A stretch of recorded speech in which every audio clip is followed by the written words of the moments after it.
Let's talk about something. You guys know I love the Blackmagic Pocket Cinema 4K. You guys know I love gear. You know I love shooting on new gear. So that brings me to this week's video. I finally got my grubby paws on a Red Komodo, and I got to shoot with it over the weekend quite a bit. So I'm gonna give you guys my first impressions of the Red Komodo right now.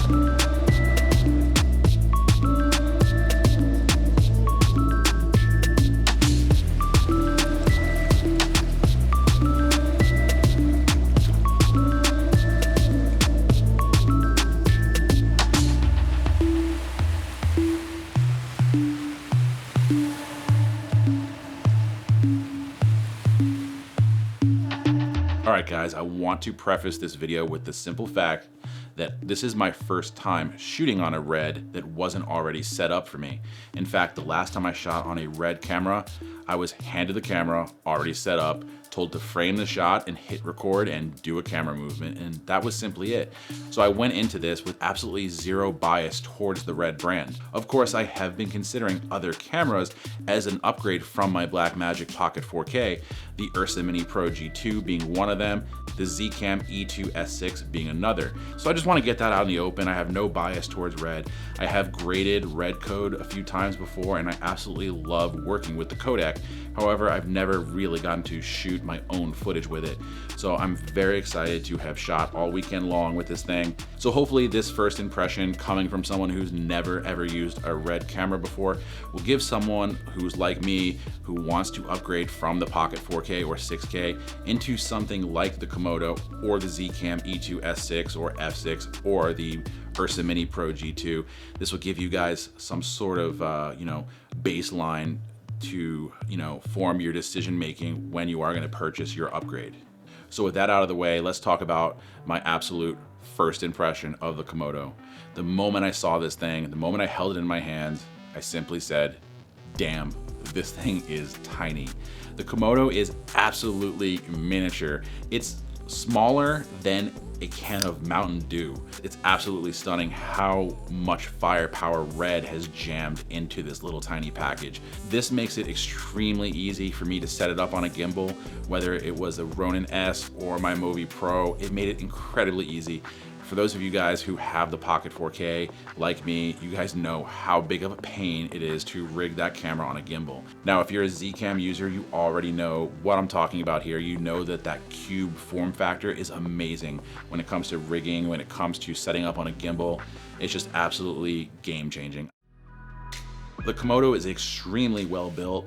I'm sure that most Red cameras have this quality, but coming from using Blackmagic cameras, which are all plastic bodies, but the Red Komodo absolutely knocks it out of the park in the build quality department. I think that this is the first time that Red has put a touchscreen on the actual camera. Someone please correct me if I'm wrong. Again, I'm not too familiar with the actual Red lineup. However, the touchscreen on the Komodo does have some bugs. I unfortunately had to tap the screen a few times for the menu to actually activate. So that was a little bit of a frustration. As of the time I'm recording this video here on September 1st, the Komodo is currently still in beta, and I do know that they are releasing or rolling out another wave of the beta software, so hopefully that's something that does get fixed. That does pose a very big annoyance. If the touchscreen is not responsive and not working, that does make it a little bit of a reliability problem, and that's something that I don't know if I could deal with, especially coming from the Blackmagic cameras where the UI and the touchscreen is absolutely flawless. So hopefully Red has worked that out. Expanding onto the build quality of the Komodo, there are some things that I do wish would change. For instance, the location of the physical record button. I don't know who holds their camera that way, but the record button being there is absolutely uncomfortable for me, at least. The screen is pretty small, and there's absolutely no way that I could ever use the Komodo without having an external monitor. So that's something you do need to keep in mind if you are gonna look at this camera. Now, speaking of the screen, the UI on the Komodo is absolutely gorgeous. I would consider the UI on the Komodo almost, not quite, but almost as good as the UI on the Blackmagic cameras. User experience and user interface on a camera is like really, really important to me. And the Komodo definitely has a very easy to use, elegant, very well designed UI for the whole menu system. But every single basic parameter on the camera that I did need to use was easy to find, easy to change. It was very, very simple. But like I said before, the touchscreen did have some issues. However, that does bring me to the app. The Red Control app is freaking amazing. With the app, I was able to control the Komodo seamlessly with my iPad, which was flat out amazing.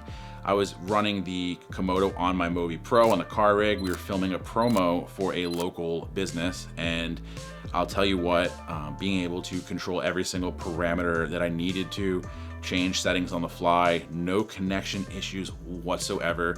It was pretty much instantaneous from when I turned the camera on, opened the app, connected to the camera, and there was no delay or latency whatsoever. I was even able to see an image transmission from the Komodo to the iPad.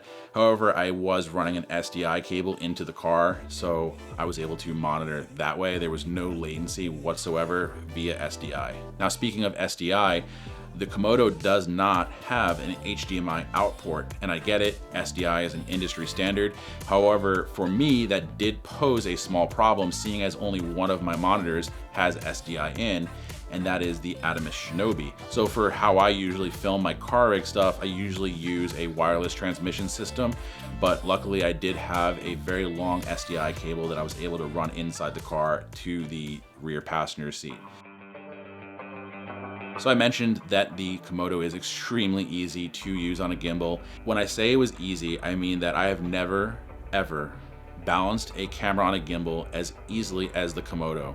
When I say that I was able to balance it very quickly and easily, I didn't have to use any counterweights whatsoever. It was almost a perfect balance. Not 50-50 weight distribution, but it was very easy to set up the Komodo on the gimbal with a follow focus on the front, matte box on the front with the lens, and it didn't really take too much fiddling and too much adjusting to get it set up on the Movi. I did balance the Komodo on my Ronin S just to see how it worked out. I did not get to use it, but I'm sure that it would work just as well on the Ronin S as it did on the Movi Pro. Now I want to talk about the one thing that drew me to the Komodo in the first place, and that's the global shutter. Seeing as I film fast cars, rapid movement, sports, all that sort of stuff, having the global shutter is something that I never knew I needed until I shot on the Komodo. There are no artifacts whatsoever on moving objects, and the motion looks buttery smooth. So having the global shutter is something that I really, really look forward to shooting on in the future, seeing as I shoot primarily moving vehicles. The global shutter was definitely the first thing that made me very interested in the Komodo. Now, the second thing is the fact that I don't need to use proprietary RED media.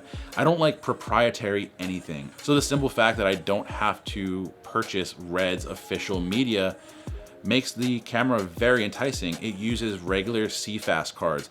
In fact, I used the Angelbird CFast cards as well as some cheap $179 CFast card from Computer Bay. So it's become really a no-brainer here that I could pick up cheap CFast cards and use them with the Komodo without any hiccups whatsoever. But as you guys know, CFast cards are a little bit more on the expensive side, but even at a couple $100, a CFast card is nothing compared to what a mini mag would cost.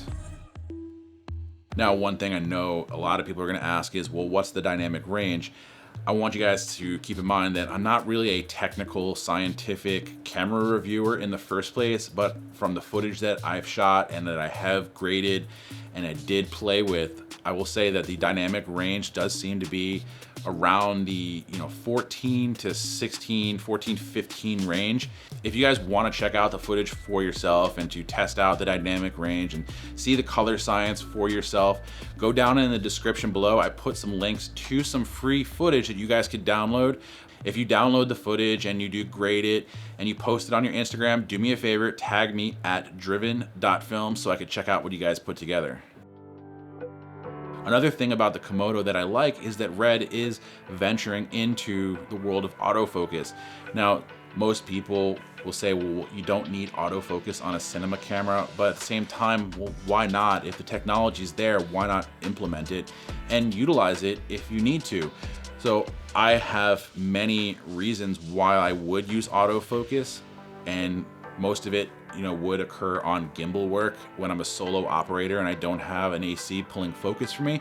So having the ability to use the autofocus is definitely welcome, especially on a camera with this much firepower. So for anyone who's complaining about autofocus on a cinema camera, you gotta be a real brittle spirit to complain about autofocus being included on a camera. So cheer up, guys.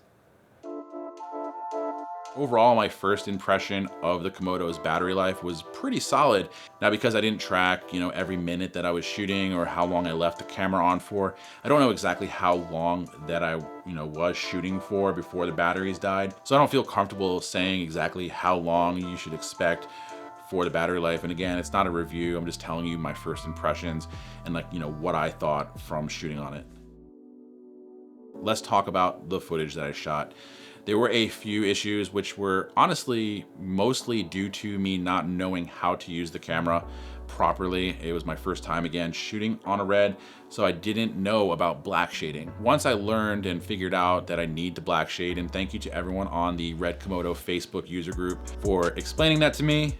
I'm sorry for being a total Red noob, but once I black shaded before my shoots, everything was great. I'm very happy with the 800 to 1200, 1400 ISO range. It's something that I will need to get used to. I don't shoot low light that much, so again, not so much a deal killer, but as you guys can see here in the footage, that it's not too bad. It's not horrible. It's not gonna be a low light monster. If you want something that is gonna perform well in low light, you guys know what you have to get. And that's honestly something with dual ISO. Now, grading red code out of the Komodo is an absolute dream. All I had to do was start with a color space transform node in Resolve, and just the colors just immediately popped. And I love every aspect about the look and color science of this footage.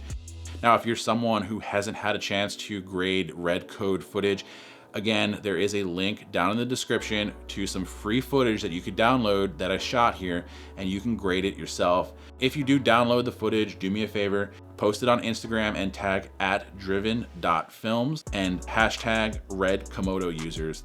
So that wraps it up for my first impression on the Red Komodo. Now, some of you might be asking, did Joe sell his Pocket 4K and pick up a Komodo? The answer right now is, unfortunately, no.